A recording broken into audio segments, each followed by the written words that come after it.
The Bible. It's 66 books of history, stories, letters, and poetry that fit together to form God's one big story. The epic adventure of how He created us and loves us so much that He made a way to rescue us. As we travel through the Bible, from Genesis to Revelation, we discover people who met God and found their lives changed forever. And now for an amazing story, inspired by the book of Luke, chapter 15, verses 11 through 24. Everywhere Jesus went, crowds gathered.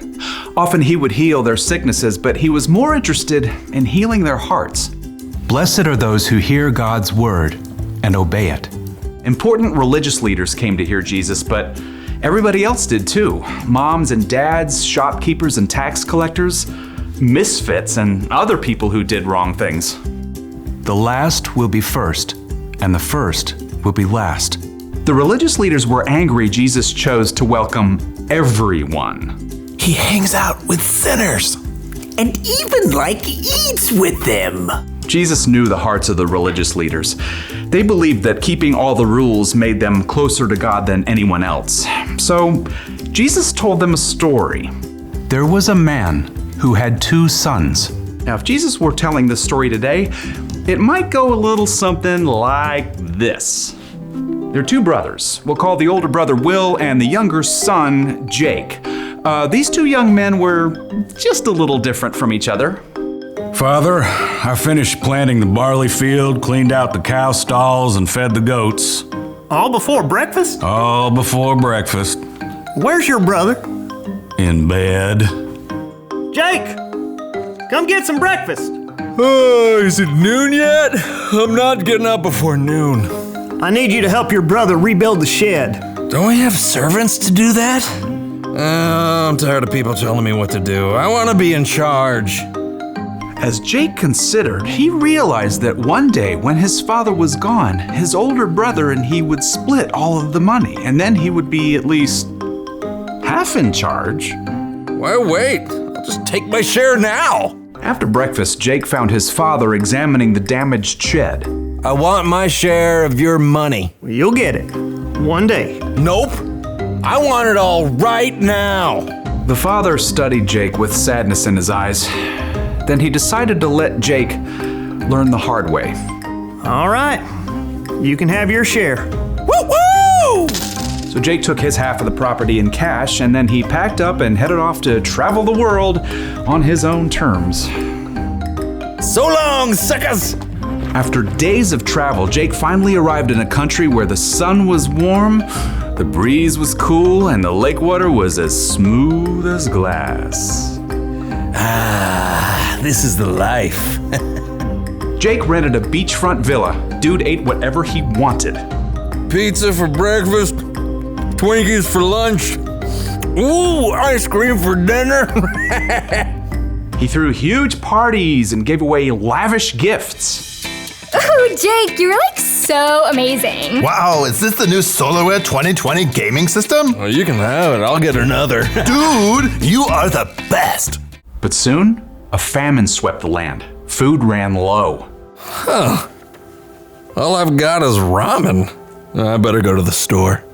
Jake checked his money pouch. It was nearly empty. 2 pennies? But I had so much. Hey, anyone have an extra PB&J? No. Don't bug us. Jake had nothing left. At last, he was forced to work for a farmer taking care of the pigs. Soo-wee! Hey, pig. Jake was so hungry. Even the disgusting food scraps for the pigs looked pretty good. The crust is the best part of the sandwich, right? Or this. Don't you touch that there banana peel. It's for the pigs. This is so not kosher. As Jake crouched down in that miserable mud with those pigs, he couldn't help thinking of home. My father's servants have more than enough to eat, and here I am practically dying of hunger. I should go home. I will go home. I'll say, Father, I have sinned against heaven, and I have sinned against you. I'm no longer fit to be called your son. Make me like one of your hired servants. Yeah, that's good, right? Jake got right up and headed home. The journey took a lot longer on foot, and he was weak with hunger. Sinned against heaven, sinned against you. I'm no longer worthy. At last, Jake reached his hometown. Nobody even recognized him as he shuffled down the road, dusty and ragged. I'll just sneak into the house the back way. But as Jake neared his home, he saw someone standing on the porch. I really hope that's not Will. In an instant, the figure on the porch leapt down and began to run. The man raced down the walk and flung open the gate. Wait, it's Dad! Jake's father ran along the dusty road toward his son. Dad, My son! The father threw his arms around Jake and kissed him. Jake swallowed hard and stepped back. Father, I've sinned against heaven and against you. I'm no longer fit to be called your son. But Jake's father was too full of laughter and tears to listen to any of this. Instead, he hugged his son again and led him back to the house, calling for the servants. Quick! Bring the best robe and put it on him. Put a ring on his finger, sandals on his feet. Bring the fattest calf and kill it, and let's have a feast and celebrate. This son of mine was dead, and now he is alive again. He was lost, and now he is found. Wow, Dad, I don't deserve any of this. I don't know what to say except thank you. So the father had freely forgiven the younger son. But the story wasn't over yet, because Jake's older brother, Will, you remember him?